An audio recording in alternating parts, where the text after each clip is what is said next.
जो आज का क्लास है। देखिए, लघुत्तम समावर्तक को न्यूनतम साझा गुणज भी बोला जाता है।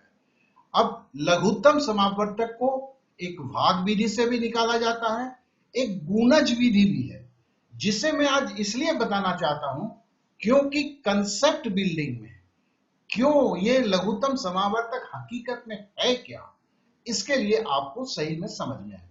तो चलिए, जैसे हम भाग विधि से हम निकाल रहे हैं किसी एक संख्या का लघुत्तम समावर्तक, जैसे यहाँ पर संख्या दिया गया है 12, 16, 36, 60।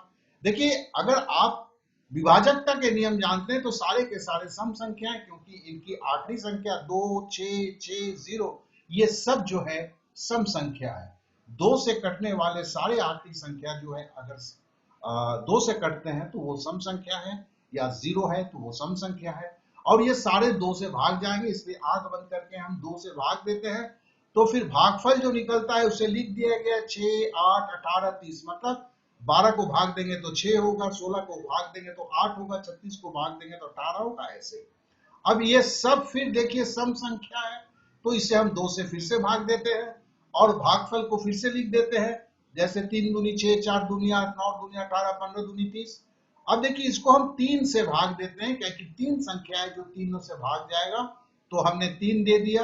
अब भागफल को लिख देते हैं, 3 एकम 3। देखिए, 3 से हम 4 को भाग नहीं दे सकते हैं, इसलिए 4 को पूरा का पूरा लिख देते हैं। 3 से 9 को भाग देते हैं, 3 तिहाई 9, 15 को 3 से भाग देते हैं, 3 पचे 15। और इस तरह से जो हमें यहाँ पर लघुत्तम समावर्तक निकालने में ये संख्याएं जो आई और नीचे की जो संख्याएं आई, इसे हम गुणे के रूप में लिख देते हैं। तो हम इसको गुना अगर करते हैं तो 2 दूनी 4, 4 तिया 12, 12 चौके 48, 48 तिया 144, 144 को 5 से गुना करेंगे तो 720 होगा। तो ये भाग विधि से लघुत्तम समावर्तक जो हम आशा करते हैं आपको पता है। अब इसके लिए हम एक गुणज विधि से इसको करके दिखाते हैं, जो साधारण तो आपको देखने को नहीं मिलेगा, लेकिन इसका कारण बस इतना ही है कि लघुत्तम समावर्तक है क्या, इस विषय को समझे, क्योंकि यहीं से पॉइंट निकलता है क्वेश्चन से हम कैलकुलेशन में कैसे जाते हैं। तो चलिए, पहला जब हम 12 का गुणज मतलब 12 की पहाड़ा पढ़ते हैं, और हमें चूंकि 720 अभी पता है, तो हम 12 का पहाड़ा तब तक पढ़ते हैं जब तक 720 आ जाए। तो 12 का लंबी पहाड़ा पढ़ना होगा, 12 एकम 12, 12 दूनी 24, 12 दस 120, 12 11 एक तो 132। देखिए, मैंने बीच में डॉट डॉट दे दिया, कितनी लंबी गुणज को तो लिखा नहीं जा सकता है। 12 12 144, 12 20 से 240, 12 30 से 360, 12 40वां 480, 12 50वां 600, मतलब 12 को 50 से गुना करेंगे और 12 को 60 से गुना करेंगे तो 720। तो मतलब 12 का गुणज जो है ये 720 में है, मतलब 12 गुने 60 720 होता है। उसी तरह हम 16 का गुणज लेते हैं, 16 का पहाड़ा 16 दूनी 32, 16 तीन 48, 16 चौके 64, 16 10 160, और ऐसे चलते हैं। 16 20 से 320, 16 16 30वां 480, 16 गुने 40 640, और 16 को 45 से गुना करेंगे तो 720 होगा। तो मतलब 16 गुने 45 720 है। अब हम 36 का गुणज लेते हैं, तो 36 एकम 36, 36 दूनी 72, 36 दसे 360, 36 20 से, मतलब 36 को 20 से गुना करेंगे तो 720 होगा। मैं ये क्यों दिखा रहा हूं, चलिए बात करते हैं।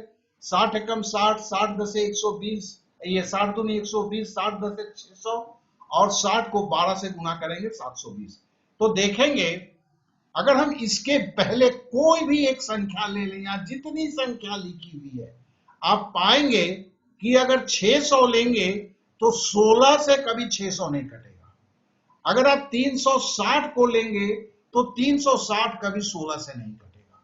तो मतलब ये एक ऐसा गुणज है, ऐसा गुणनफल है, इन संख्याओं का एक ऐसा गुणनफल है जो गुणनफल को आप जो संख्या है उन सारे संख्याओं से काट सकते हैं। इसके लिए इसका नाम न्यूनतम साझा गुणज है। तो मतलब एलसीएम या लघुत्तम समावर्तक जो है वो बेसिकली एक न्यूनतम साझा गुणज है। ये न्यूनतम का बात किया गया है। अगर 720 के जगह इसका दुगुना कर दूं 1440 होगा, उसे 12 भी काटेगा। उसे 16 भी काटेगा, उसे 36 भी काटेगा, उसे 60 भी काटेगा, लेकिन 720 के पहले कोई भी ऐसी संख्या नहीं है इस भारतवर्ष में, इस पृथ्वी में नहीं है जिस संख्या को 12, 16, 36, 60 ये चारों संख्या कहेंगे। तो आप समझ सकते हैं ये न्यूनतम साझा गुणज। इसे इस रूप में देखिए, क्योंकि जब इसके ऊपर शब्दों के सवाल आएंगे तो यह कंसेप्ट काफी ज्यादा जरूरी होगा। इसे नए नए रूप में हम समझेंगे तो हमें समझ में आएगा क्यों ये जानना जरूरी है। चलिए अब आगे बढ़ जाते हैं।